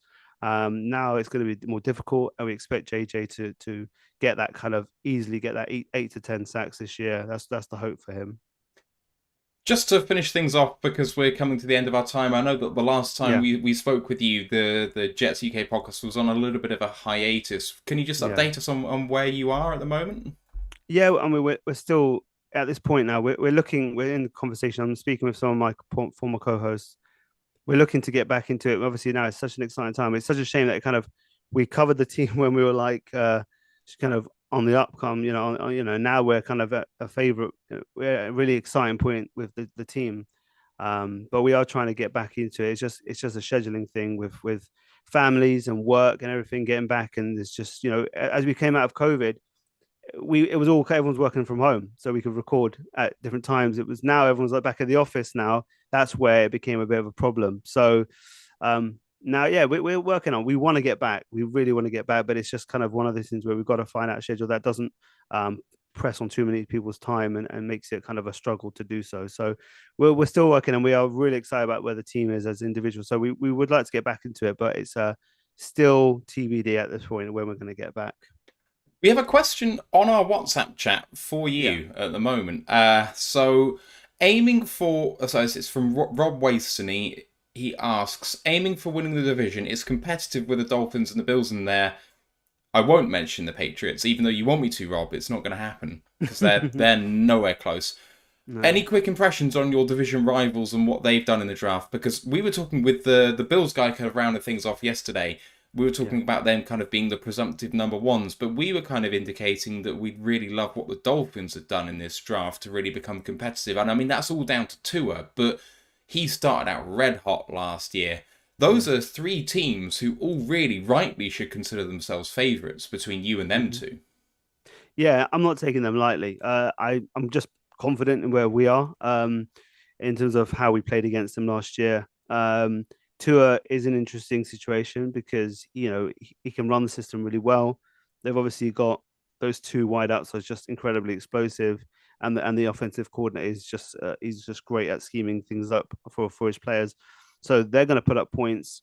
I guess they're going to be competitive, no doubt. It's just down to if Tua can stay healthy. It was such a disaster with the concussion issue, and it only takes one, and then you're like, where do we go with this? Because then it's kind of four concussions in 2 years. It gets really messy for them in that situation. So it's kind of one of those ones where you're like, yeah, they're going to be there or thereabouts, but you can also expect them. They could also be struggling if Tua struggles with his health. And Mike White comes in, and he's limited. He's a good player, but he's limited. We know him very well, so he's the backup there. So we're not taking them lightly, but we also see a path where we can actually still be competitive, and even with Tua there. And again, it's the Bills' division right now, so we're not discounting them. Josh Allen's still great. You probably have a bounce back season. It was a little bit less last year, but we're not taking them lightly. They're a really well coached team. We've got great players throughout the team, but we're just confident as well. But it's going to be one of those divisions. It is one of those divisions. We are one of the. I think it's probably one of the best divisions in the whole NFL. If you think the Patriots are probably going to be an 8-8 team, because just purely by coaching, I don't think by talent, but I think Bill Belichick just gets them to kind of at the worst, they're kind of a 500 around that 500 team. So if you think they're the worst team, it's going to be a really, really fun division to watch. And now with Rodgers involved, we're going to have some primetime AFC East games, which are going to be pretty fun to watch from a neutral point of view as well. Definitely. One last question from the chat from Grandizer, who asks, which position did you hope the Jets would have addressed via the draft, but they didn't? It was probably, it's probably, we always wanted the tackle in the first round, but once we went to 15 from 13, that small difference, we knew we may miss out, and we did. So tackle early would have been nice. I think defensive tackle is what we were probably thinking. We missed out on a little bit in terms of getting someone next to Quinnen Williams and replacing Sheldon Rankin's production. There are a few vet options out there that we've been speaking with before the draft, and they probably could sign them after the draft. So we should be okay. But I was hoping that we would get someone in there. And I think safety, also free safety. We've got a lot of strong safeties on the roster. In kind of the more prototypical strong safeties, but just a guy kind of who's a little bit more free ranging. But this draft didn't really provide many of those options. So the better guys were more of the strong safety, box safety kind of guys. So that's kind of where you hope, but every team's going to have weaknesses. Even championship teams are going to have weaknesses, but we're so used to having such poor QB play that everything else has to be perfect, and every other hole filled in as well as possible. But when you've got a QB, you can put up, a good amount of points. It's going to mask a lot of the issues that you may have in certain deficiencies throughout the roster. Makes a lot of sense. I think, Andres, we're at the end of our time. So if there's anything that you want to just talk about at the end, or... No, I just, I love the position that both our teams are in. Finally, the teams who have been the kind of punching bags of the division for a while, laughing stock around the league, we're finally coming through. And Lions and Jets fans, we can kind of celebrate each other's success. And maybe in February next year, we can maybe meet somewhere special as well. Sounds pretty great to me. Andres, thank you again for your time. It's great to talk to you once again, and hopefully we'll see you very soon. Yeah, we'll see you soon, guys. Take care. Cheers, Andres. All right, we kind of recapped the UDFA class already, boys, so we're ahead of where I thought we'd be. Let's just have a look at the rest of the NFL in terms of day 3 or just their classes in general. Were there any kind of picks that you were like, sneaky, that's just really, really nice, and you're a big fan of that? Were there any sort of people that you really hated being drafted in any particular place? What did you make of day 3 now that we've had a little bit of time to sleep on it? I mean, it was interesting.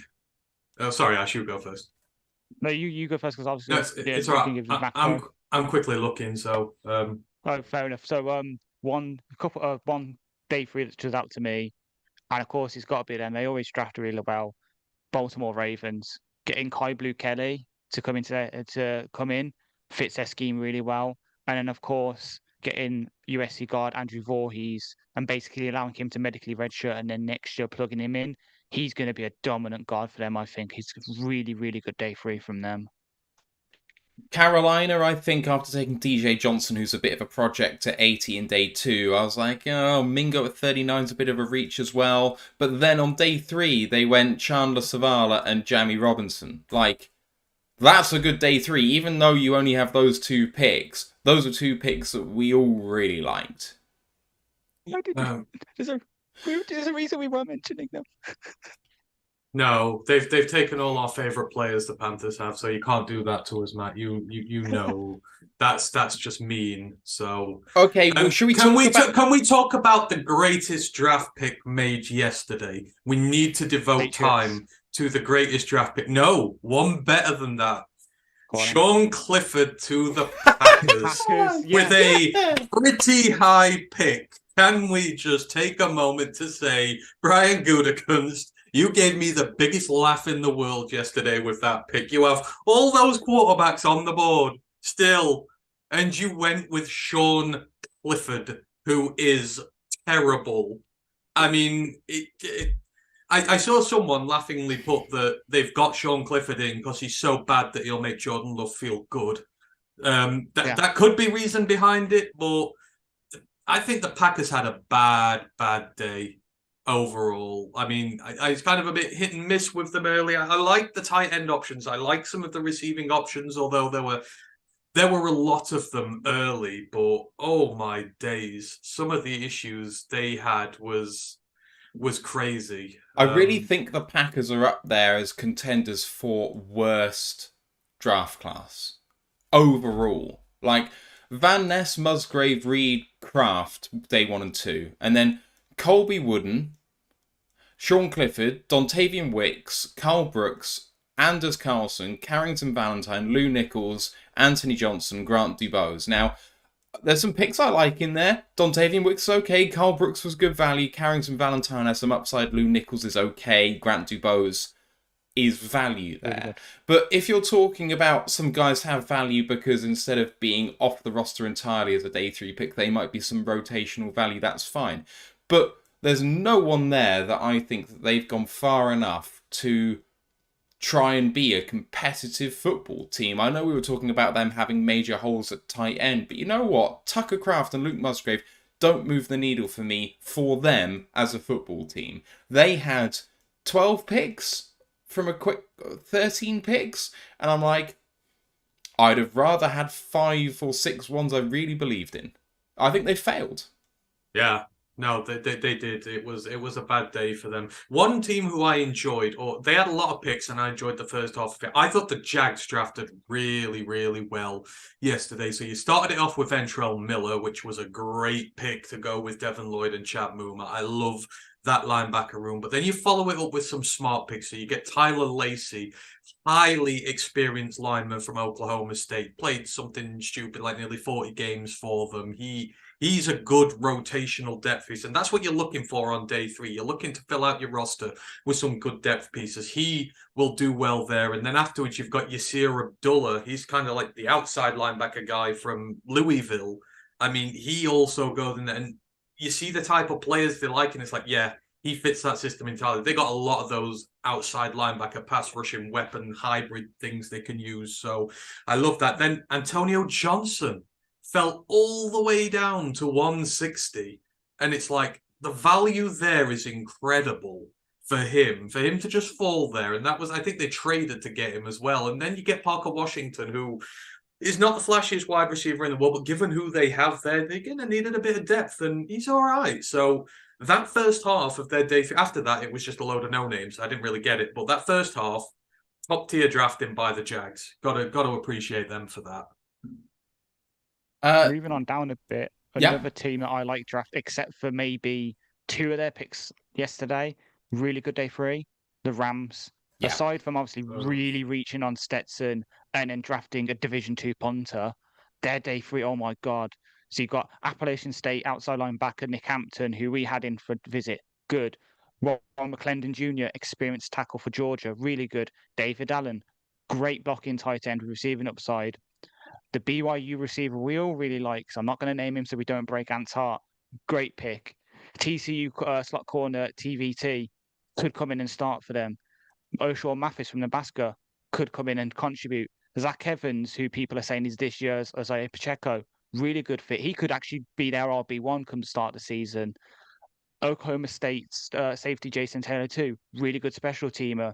Toledo, and then obviously Mr. Irrelevant, Juwan Johnson from Toledo, really good pass rushing DT. Their day 3, aside from reach on Stetson and then the punter, really, really good. Yeah, I completely agree. Let's maybe focus on the other 2 NFC North teams just to finish this off. Let's start with Chicago. And their draft on day 3, they went for, because we already looked at day 1 and 2 yesterday, Roschon Johnson 115, Tyler Scott 133, Noah Sewell 148, Terrell Smith 165, Travis Bell 218, Kendall Williamson 258. What do you make of that overall day 3 haul, boys? And maybe their class as a whole. Roschon, good. Everything else, meh. Yeah, they did not draft well on day 3 for me. I thought there were better options everywhere. And in Noah Sewell, it just goes to show that they love having the less talented version of what we have. So, St. Brown brother, they've got the less talented version. Sewell brother, they've got the less talented version. So, it's settling. I mean, maybe Noah will do well there. He's against his brother, but if if you're asking sort of Penne to get up to the second level of run block against Noah Sewell, Penne's winning 9.9 times out of 10, and it's not even going to be a factor. So I'm looking forward to seeing that matchup there. And I was speaking to Ryan about this yesterday. In all seriousness to him, I just don't think they've done enough to protect Justin Fields, and it's crazy when you spout so much hyperbole about him, given how little he's done so far, and you are so convinced that he's a good guy and he's the man, and you're rebuilding as well, let's not forget. Your trenches are the first places you should be going. And they went trench, defensive side of the ball, the side they've always prioritized, and they've never prioritized the offense as much.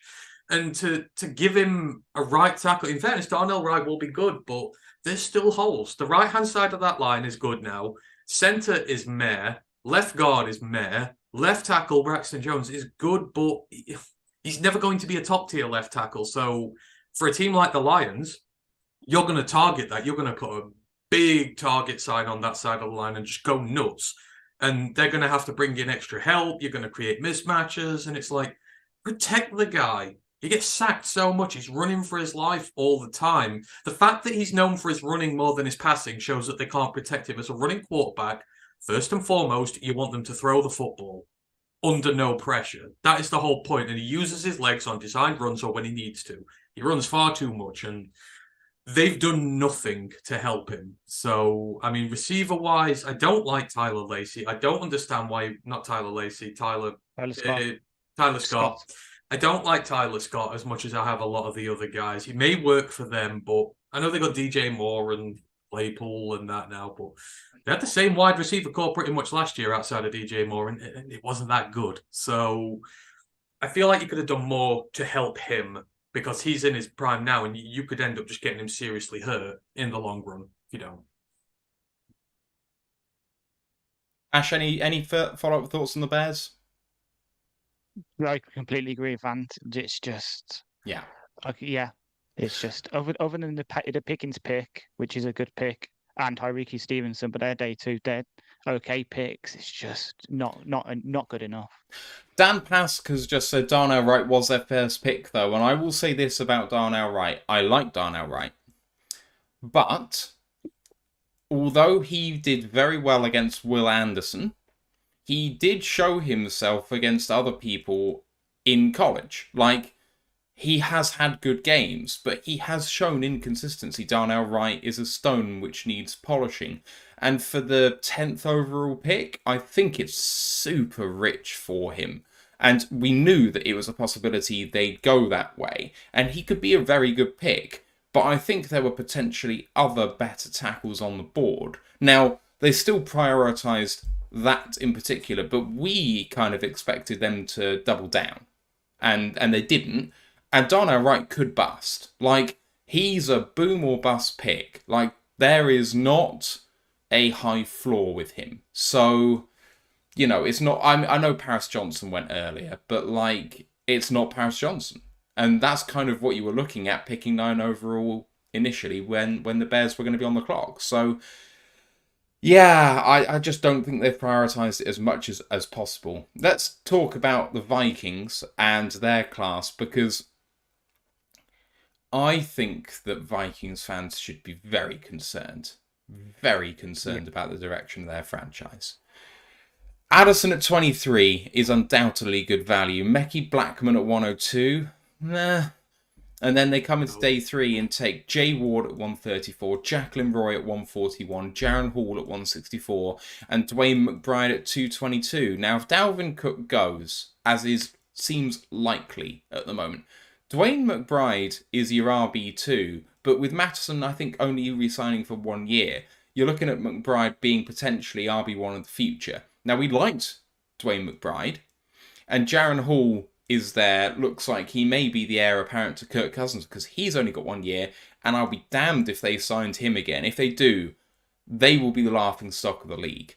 So in Hall and McBride as their last 2 picks, you're looking at QB1 and RB1 of the future, potentially.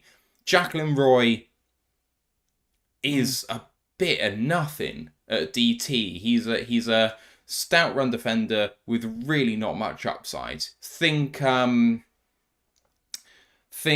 Penasini. similar sort of guy. Yeah. And we like John Penasini. Super nice guy, worked hard, but extremely limited as an NFL player. I'll come to Ash. Sorry. I'm sorry, no, go I'll on. come to Ash first. What do you make of the Vikings draft class? Completely agree. As we all know, I loved Jaron Hall, but bearing him behind Kirk Cousins, he could be their QB1 next year, but it's horrible for him. I was hoping he'd go somewhere better. Dwayne McBride, as we said, really good running back. If Dalvin goes, then they've got a solid 2. But luckily for us, our new defensive tackle knows how to handle him because they faced each other every year at college.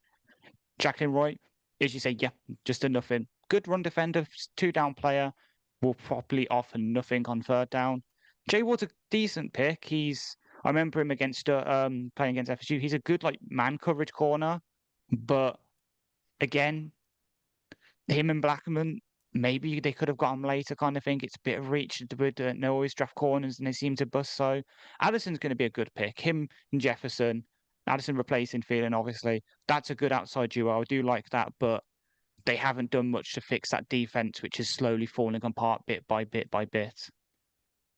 So I'm going to say something that may be construed as a hot take here, but maybe not. I think the Vikings' undrafted free agency class has more talent in it than their day 3 draft. It's all up.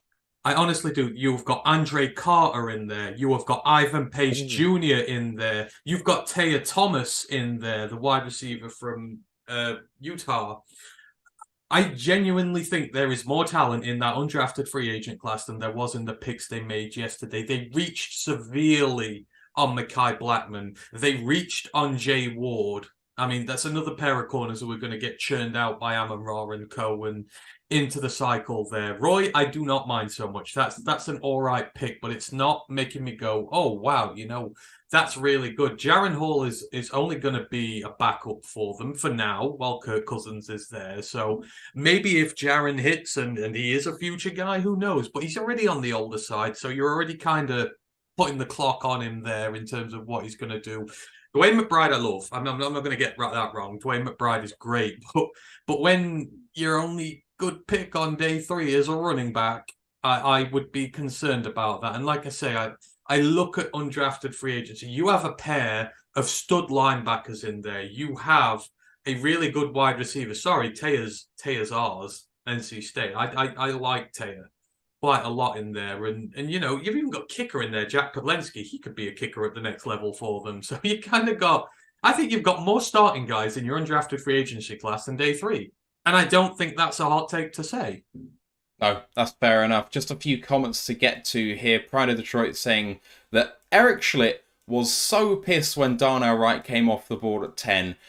Eric was more angry about Wright coming off the board at 10 than Jeremy was about Gibbs at 12, which is saying something. God. And then Pride of Detroit has tipped $20, saying hopefully this is enough for some coffee for your good work all weekend, fellas.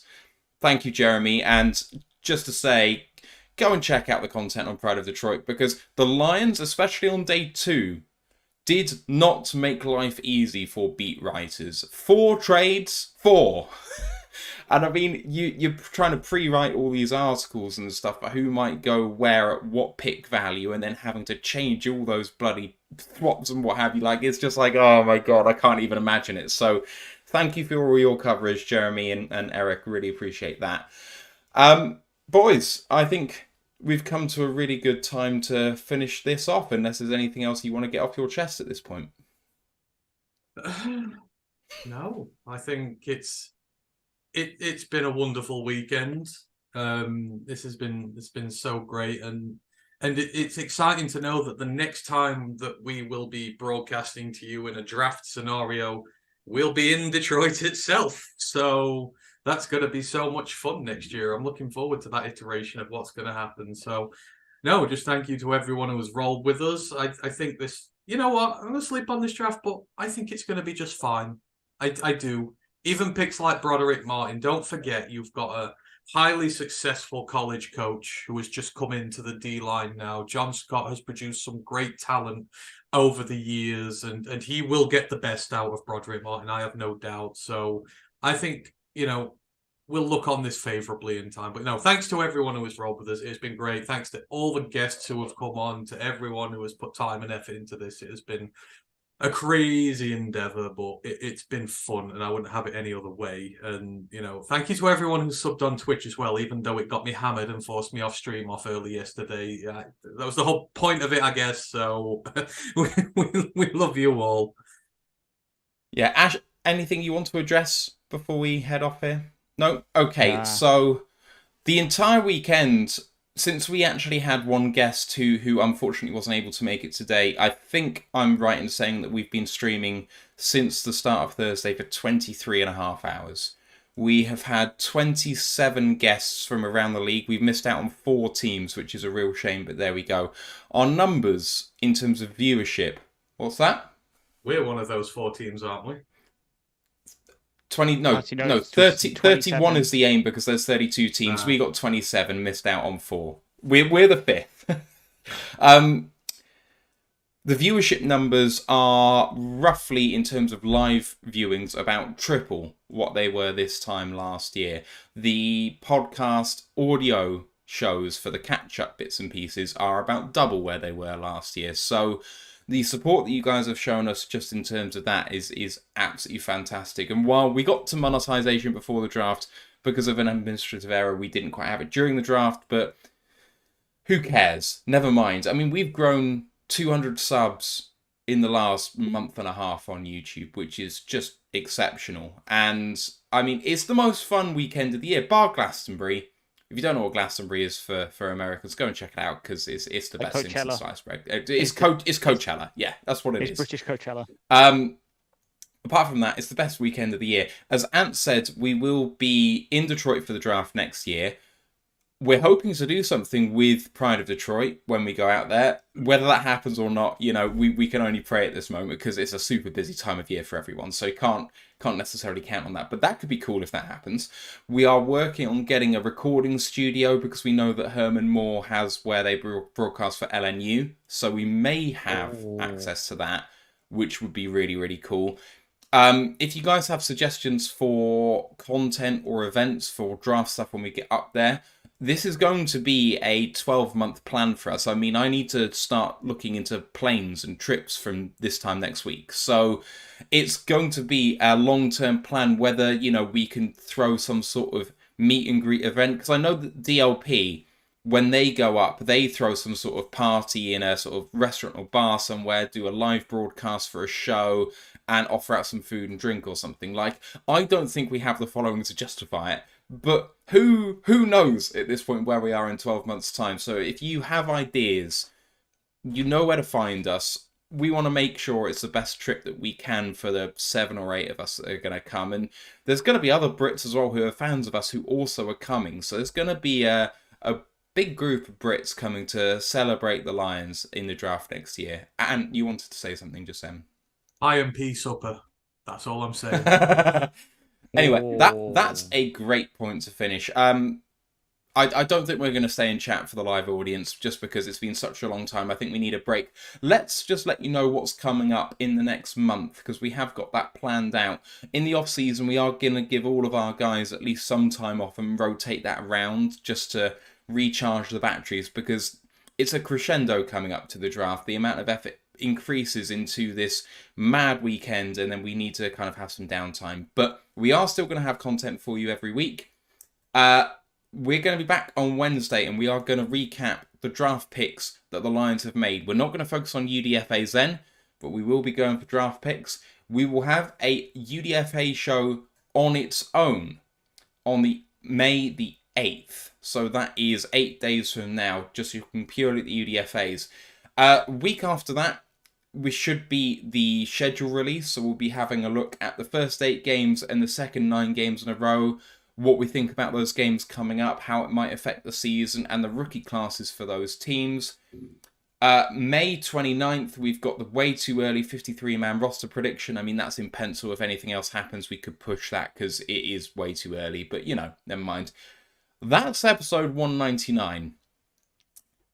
On June the 5th is our 200th show, which is ridiculous. There have been little specials here and there, but it's not counted as podcast proper.